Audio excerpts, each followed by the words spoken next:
Just look at those compost bins. Completely overrunning.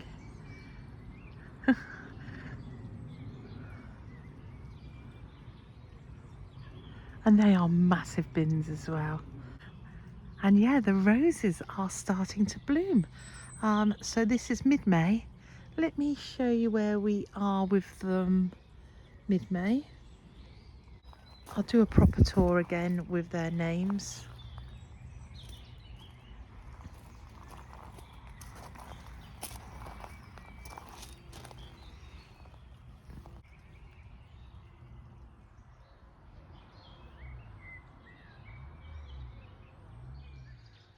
Well, hello everybody. Welcome to the Tudor Cottage Diaries. My name is Heidi and you are welcome here. I've had so many lovely comments on the back of the last video that I just wanted to personally thank everybody.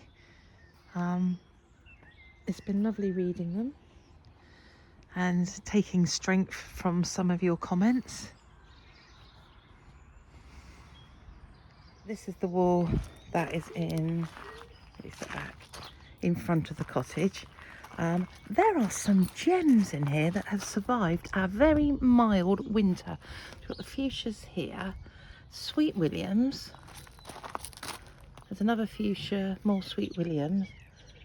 Started to clear out through this one and you can see the summer pack bedding that has arrived. And I'm going for more Sweet William, petunias, there's geraniums and nemesias. And they're going to go in here, get rid of the forget-me-nots, and you can see as far as I've got. And so that's my project for this morning. So yesterday I had the opportunity to buy some bedding plants at half the retail price. So we are going to plant the wool. I'm about 2 weeks ahead of where I normally am with planting the wool. So they're going to go in there. They're absolutely fine. There's a few dead ones amongst them, but they're absolutely fine. And actually, when I'm stood here, let me turn you around to see the elderflowers. Can you see the elderflowers? I planted these elder trees 4 years ago. And this is 4 years of growth. Because I love making elderflower cordial. And I've also got a black sambuca one. Yeah, they look beautiful. You have to pick these when they are pure white, dry and not starting to go over, and then you can ferment them with sugar and lemon juice to make your cordials.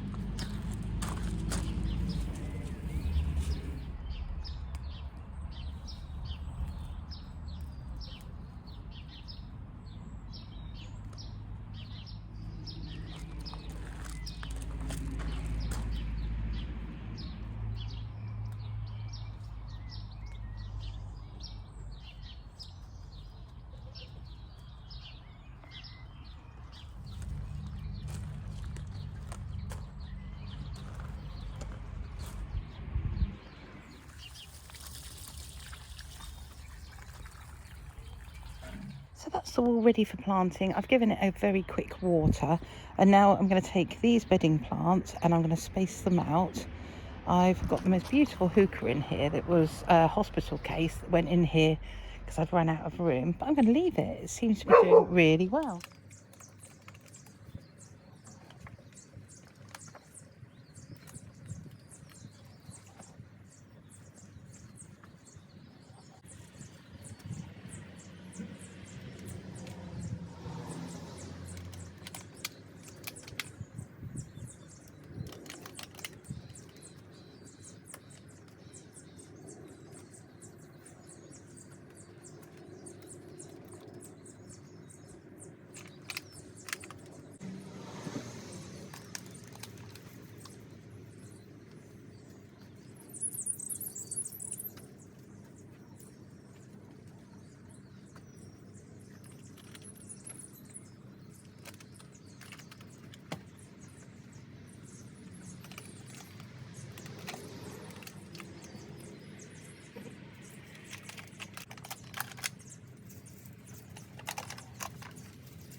placed them all randomly where I want them to go. I'm going to pop them in now and then give them a really good water, and then repeat on the second half of the wall that goes in front of the dining room.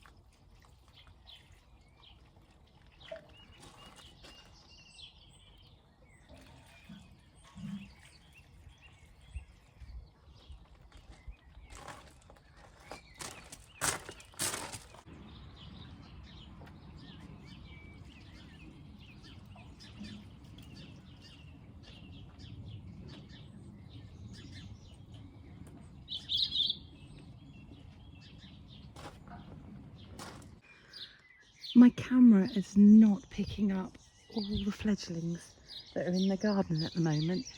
I think we have got a group of nuthatches, a group of robins and a group of blue tits.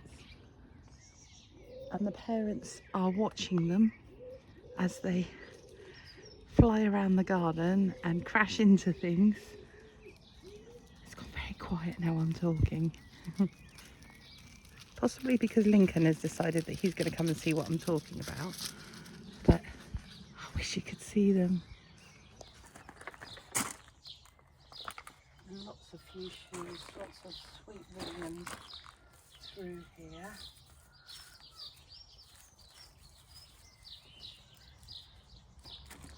I think this area is a bit warmer.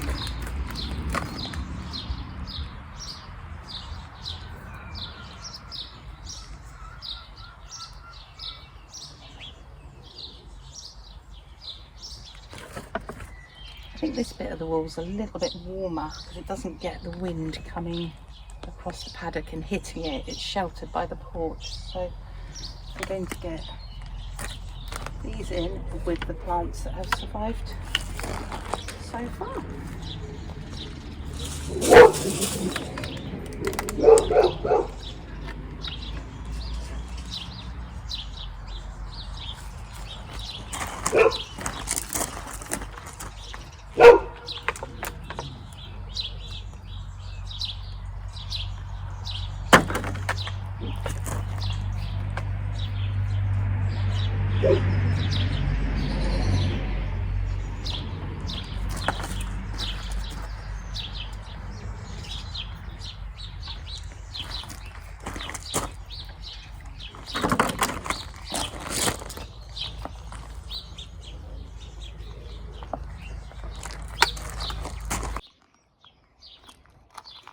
I have packed it so full, much fuller than last year. Still got to plant the azalea.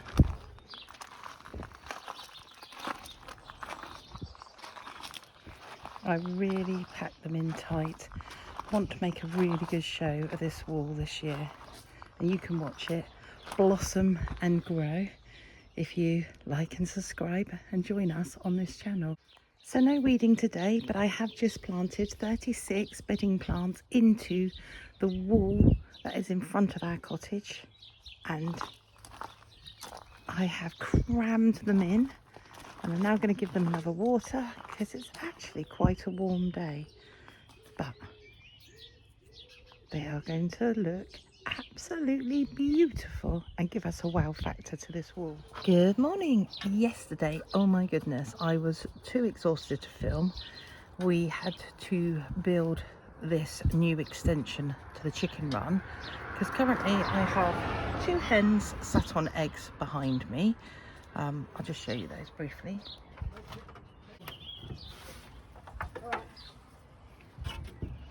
So the plan is we're going to put, where are we? There.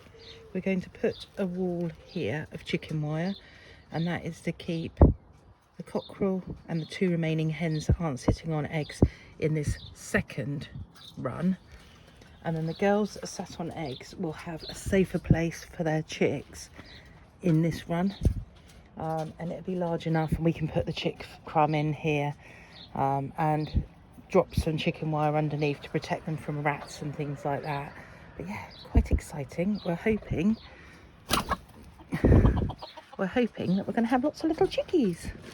Girls are laying like crazy, but they have laid every day the last 2 weeks, all 4 of them. We get blue eggs from, and we get the most beautiful brown egg from this hen, and then this hen lays a speckled egg.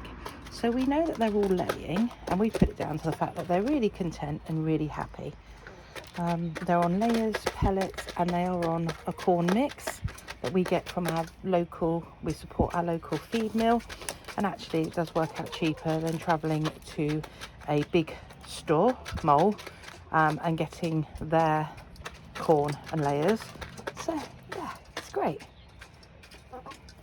So chicken keeping, I think the main thing to keep up with is the water. You'll be shocked at how much chickens drink. Most of the hens have got 2 lots of drinking water. These are on 1 at the moment in here because they decided to wreck their other drinker. But we will get another one of these, and it will be in here because it's awful when you run out of water in here. I might as well leave that in here now. They seem to like the Tupperware container.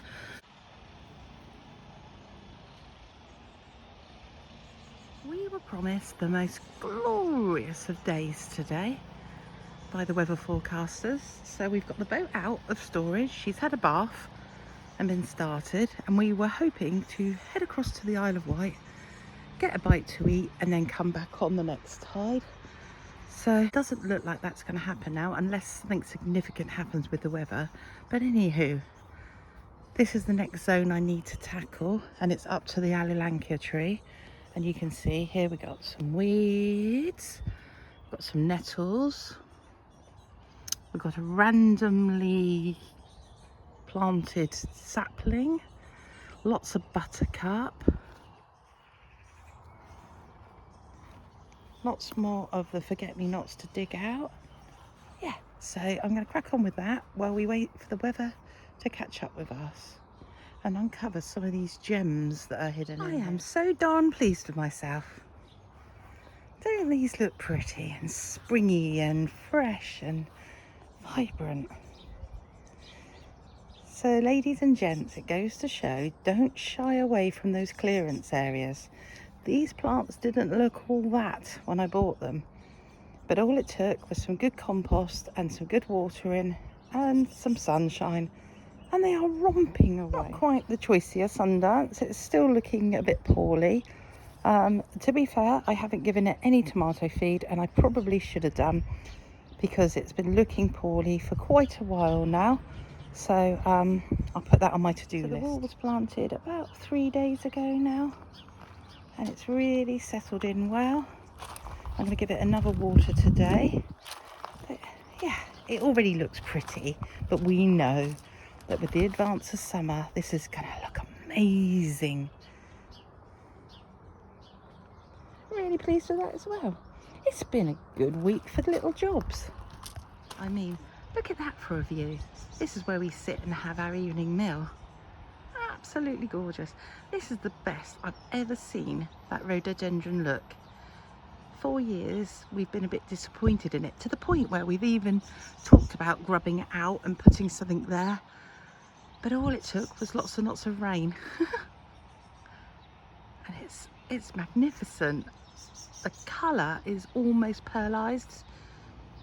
Beautiful, beautiful colour. And I'm going to keep going on about it until it fades and the flowers wilt away. So I'm in the greenhouse. It's a little bit cooler now as we head towards evening. It's showing 22 degrees on the thermometer. I have moved most of the cosmos and most of the cornflowers outside. I think the stalks are outside in the cold frame, and that's to make room for the tomatoes and the peppers and the chilies. We've got 2 melons here, and I've got a further 2 buckets for melons. One there, one there. Let me show you. I've got 2 more buckets for 2 more melons. I've got another 4 tomato buckets for the 4 tomato plants at the back there. And what I have here is some basil, and I'm going to sow the basil around the tomato plants. But I will need to water first before I put them in because it's very dry in here. So I'm going to attempt to sow the basil very, very thinly. Okay.